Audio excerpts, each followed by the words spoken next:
Good morning, fellow gardeners. Well, we're still studying out of Luke chapter 15 about the prodigal son. You know, this is really important to all of us to really understand what this parable about the prodigal son is. How God will forgive anybody if they'll come into Him. And He says, repent and sin no more. And that's what He wants us to do, is to come into Him and live for Him and love Him and live as sinless life as we can for Him. So this is entitled Kisses of Forgiveness and Forgetfulness. Remember how the prodigal son wanted his share. He went off and spent his money, wound up broke, no friends, went to work in a pig pen, feeding pigs, didn't have any money, no friends, no food, so he was eating the pig food's what he was eating. And he came to his senses, and he said, why don't I just go to my father and confess to him and tell him I'm sorry I've sinned against God and against him, and just let me be one of his hired hands. And this is what happens when he comes down that road going towards his father's house. And as he got up and first we need to pray. I'm sorry, but I got that. Father in heaven, we come to you at this time now. And Lord, we just ask you to send the Holy Spirit to be with us, to open our hearts and our minds that we can truly understand how willing God is, how willing you are to forgive us of our sins, no matter what we have done, no matter how long we've done it. If we will just come to you and confess our sins and forsake them, you will forgive us. Thank you, Father, for being a God like that. We can't understand that much love, but we appreciate it. In Jesus' name we pray. Amen. Kisses of forgetfulness and forgiveness.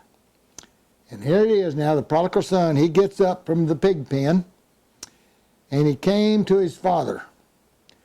But while he was still a ways off, up the road, his father saw him. And he felt compassion for him, and he ran and embraced him and kissed him. He recognized him coming a long ways up the road. Said, there comes my lost son. He's coming home. So he ran to meet him. The father said to his slaves, quickly bring out the best robe and put it on him. Put a ring on his hand and sandals on his feet, and bring the fatted calf to kill it, and let us eat and be merry. That was in Luke 20 to 23, of Luke 15, verses 20 to 23. This passage brings out touching details of the Father's love. But before we get to that, notice that the wayward son comes home just as he is. He wears filthy rags and has worn out shoes on his feet. His long matted hair reeks with the pig pen aroma that also floats about his unwashed body. Everything about him screams of a person truly in desperate need. He dramatically reflects all sinners who come to Christ.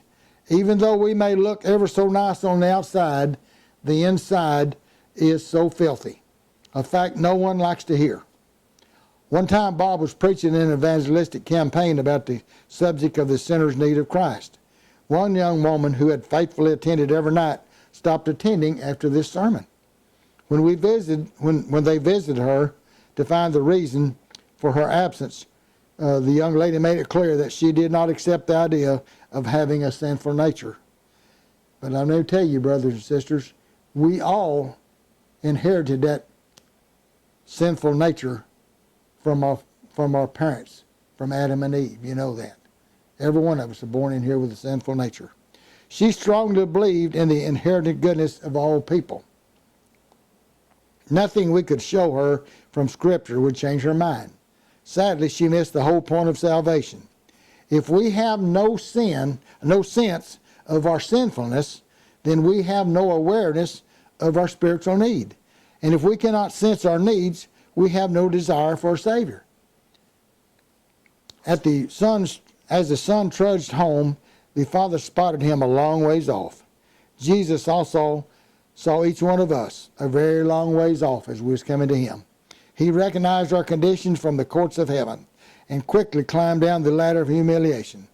Embracing the spiritual race, the human race, he has showered us with kisses of spiritual and temporal blessings. As someone has said, he kisses the past with blessed forgetfulness.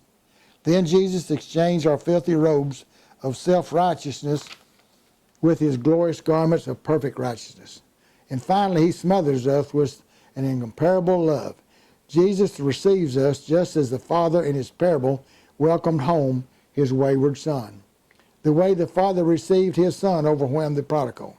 He didn't even have a chance to finish his memorized speech requesting employment as a hired servant.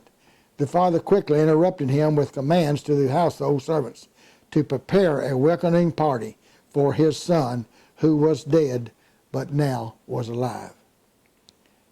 How can anyone who knows what our Lord is not like him, not love him? Let me read that again.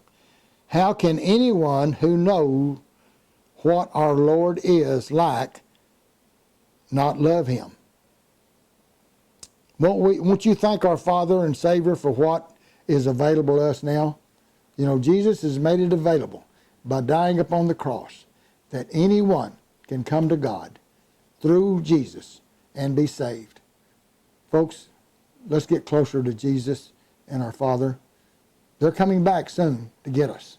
Let's be ready when they come. That we pray. Father in heaven, we just want to come to you and thank you for being our Father. Thank you for what Jesus has made available to each one of us, which is salvation. Just pray, Father, that you'll be with each one of us and help us to realize the need to come into you and to ask forgiveness of our sins and forsake those sins. Jesus don't want us living in sin. He wants us to live above sin. And so let's just come to Jesus. And Father, we want to thank you for that, making it available to each one of us. In Jesus' name we pray. And amen. Amen. Thank you for being with us. And it's hot down here in Oklahoma, but we're staying in. We're not doing any fishing this time of year. It's too hot. But if you like these videos, these devotions, subscribe, give us a thumbs up, and we'll make you another one.